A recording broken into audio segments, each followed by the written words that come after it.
gente não quer esculachar, cara, porque deixou de ser rival. Tô cansado desse Vasco, tô cansado disso. O Vasco não ganha bosta nenhuma há 14 anos.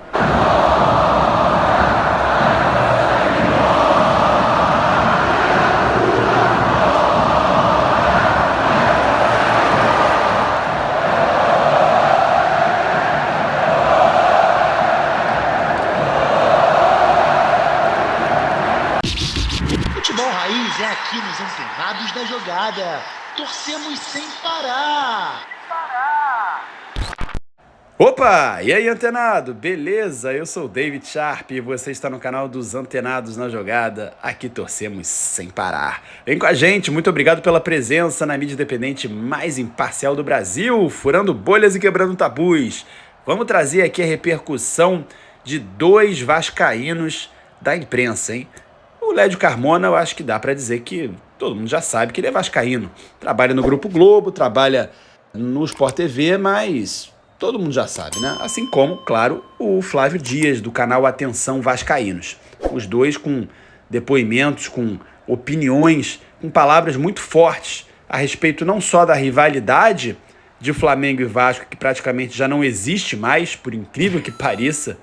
Eu que vivi e cresci, aprendi a gostar de futebol nos anos 90 e 2000, que o Vasco tinha aqueles timaços, né, que foi campeão de praticamente tudo.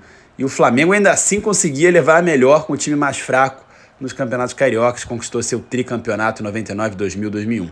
Agora o Flamengo tem um time muito mais forte e o Vasco nem dá pro cheiro. Além do número absurdo a mais de vitórias, 17 do Flamengo contra 2 do Vasco nos últimos 30 jogos, até os empates o Flamengo é realmente muito superior e até as vitórias do Vasco são em confrontos menos importantes. Assim como muitas goleadas do Flamengo, foram 3 nos últimos anos, 6-1 ano passado. Cara, é absurdo. Meu amigo Lucas Haddad falava em 2015, 10 anos atrás, que o Vasco sofria, passava perrengue por nada. Não estava construindo estádio, não estava pagando as dívidas, botando a casa em ordem, como o próprio Flamengo estava fazendo naquela época. Passava perrengue, subia e caía de divisão por nada. E hoje a gente vê que ele não estava mentindo, né? O Vasco, numa situação muito difícil, continua com a 777, que não está mais, Pedrinho está lá tentando fazer milagre, e você vê aí a torcida do Vasco saindo mais cedo e a torcida do Flamengo comemorando, né? É uma constante, tem sido cada vez mais assim. Por isso que talvez tenha se tornado, sim, o clássico mais desequilibrado do Brasil e com menor rivalidade, por incrível que pareça, porque o Vasco não consegue mais competir com o Flamengo, como o Fluminense consegue, por exemplo. Então vamos ouvir aqui o Lédio Carmona falando lá no programa Seleção Sport TV. Desabafa aí, Lédio.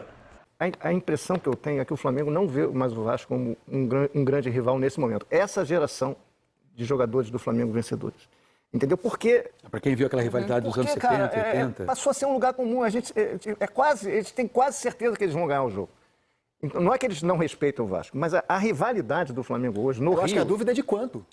Fora de São Paulo, hoje do quanto Rio, vai ser o jogo. A rivalidade dos jogadores do Flamengo, desse time, é Botafogo, Fluminense, pelo bicampeonato do Fluminense há 2 anos. Não, então, Palmeiras, mas né? Botafogo mais, Palmeiras e Atlético.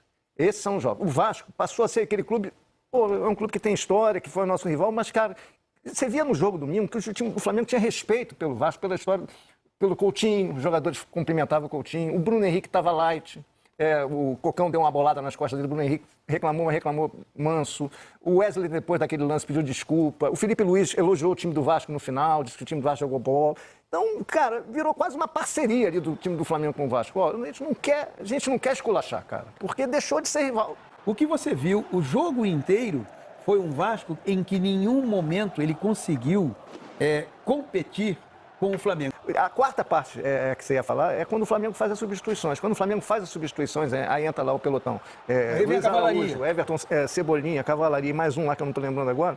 Ele retoma o controle do jogo, cara. Eu acho assim, 2x0 é um placar até modesto. O Alan foi voltou a jogar bem. O Flamengo ainda recuperou o Alan esse ano.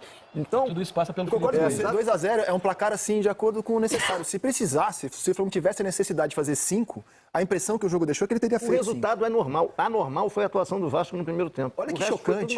Olha que chocante. O cara estava vendo a transmissão no sábado, aí vem mapa de calor. Aquilo dos times vexatório. No intervalo. É chocante. Porque o Vasco teve a bola, né? O mapa de calor é no momento em que o time tem a bola. O Vasco teve a bola no primeiro tempo quando bateu o tiro de meta. Só isso. Dá uma olhada. É incrível. O mapa de calor do Vasco Essa no imagem primeiro é histórica, tempo. cara. Cara, eu concordo com o Lédio. É uma imagem histórica pro É Clássico. a bola na pequena área do Vasco e no ataque do Flamengo dos dois lados. Exato, ou seja, o Vasco não teve a bola digna de registro fora da sua área no primeiro tempo. Aí, geralmente, essas discussões sobre o Vasco, elas... E aí melhora um pouco, depois melhora, mas dá uma olhada no fim do jogo. Melhora um pouco, melhora, mas olha aí. A gente fica muito preocupado com algumas posturas internas. A qualidade técnica é muito maior, o Vasco conseguiu equilibrar na parte de comportamento, mas a jogada do último lance, do gol do Flamengo, do segundo gol, comprova, é escarrado, um lateral direito que é o melhor do país, que é o Wesley, menino da base, que foi para dentro, ganha uma bola, recupera, na letargia de um time fisicamente mal preparado ainda, muito mal preparado, e eu dou o ainda, mas Fluminense e Flamengo voaram na parte física em relação ao Vasco. Mas a bola recuperada, o Cebolinha acerta um chute espetacular, o Cebolinha que é o terceiro reserva. A gente começa a buscar culpados, e eu, assim, sou muito honesto com você, eu tô cansado de ficar buscando culpado. Eu quero solução, porque os culpados a gente sabe, cara. A gente sabe de um clube sucateado, de um clube humilhado, de um clube que foi tungado em muitos momentos na sua gestão, e a gente também tem que tomar cuidado para falar isso, porque de repente algum conselheiro pode achar ruim, pode reclamar, né? Mas só um cego não vê o que se transformou o Vasco num clube que nos últimos 10 anos jogou 44 vezes com o Flamengo e ganhou 8 vezes apenas. São 20 vitórias do Flamengo, 16 empates e 8 vitórias do Vasco. E aí vem nos 5 últimos anos, 16 jogos, são 2 vitórias do Vasco, 12 vitórias do Flamengo, com 30 gols. Essa distância em campo é uma distância de gestão, de gente incompetente, de gente incapaz, de gente que sempre quis se locupletar do Vasco, sempre quis ganhar vantagem no Vasco, e que bate no peito e que bateu durante muitos anos dizendo que ama o Vasco. Todos amam muito o Vasco, né? É engraçado isso. Todo mundo gosta do Vasco, todo mundo ama o Vasco, mas a vaidade ela pesa demais e sempre pesou em todos. Qualquer presidente sempre tem uma postura mais, né? Eu sou presidente, eu posso fazer, eu posso acontecer, eu mando embora, eu entro em vestiário, e aí é diretor executivo, é diretor de futebol, é vice-presidente que bota dinheiro, sabe? Tô cansado desse Vasco, tô cansado disso. Tô cansado porque a gente não vê solução. E não me venham, por favor, com esse papo. É início de temporada, porque eu não quero aceitar mais isso. Porque a gente vê o Flamengo jogando, a gente vê o Fluminense jogando, a gente vê o Botafogo mesmo mal ainda, mas meio que deixando o Carioca de lado. Eu vi o jogo Flamengo-Botafogo, o Botafogo competiu, o Botafogo brigou, o Botafogo lutou, o Botafogo é campeão da Libertadores e campeão brasileiro. O Vasco não ganha bosta nenhuma há 14 anos. Uma Copa do Brasil há 25 anos, um Campeonato Brasileiro, está indo para o 9º ano sem ganhar um Campeonato Carioca. E se a gente não achar ruim, se a gente não achar errado, a gente vai achar quando isso? Só que aquilo, às vezes a gente perde a força. Eu vi um torcedor passando aqui, pô, Flávio, obrigado aí pelo comentário. Pô, a gente faz muito isso aqui pelo torcedor, cara. Eu faço isso aqui muito pelo torcedor. Mas chega uma hora que eu peço desculpas, cara, não tem escapatória. E não é para depois o corte disso aqui virar um meme. O vascaíno chorando. Não, cara, porque é duro, cara. É alguma coisa que a gente ama muito.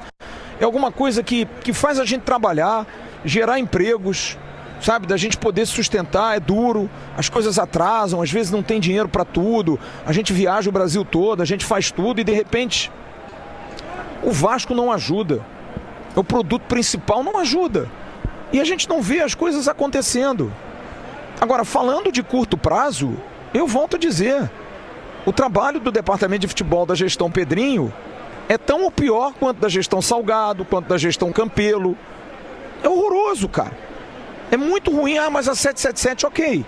A 777 foi um erro, a 777 prejudicou demais o Vasco, mas quem estava lá, e o presidente Pedrinho falou isso semana passada no sorteio da Copa do Brasil, eu sabia que estava encarando isso, e que bom, que pelo menos ele vê isso.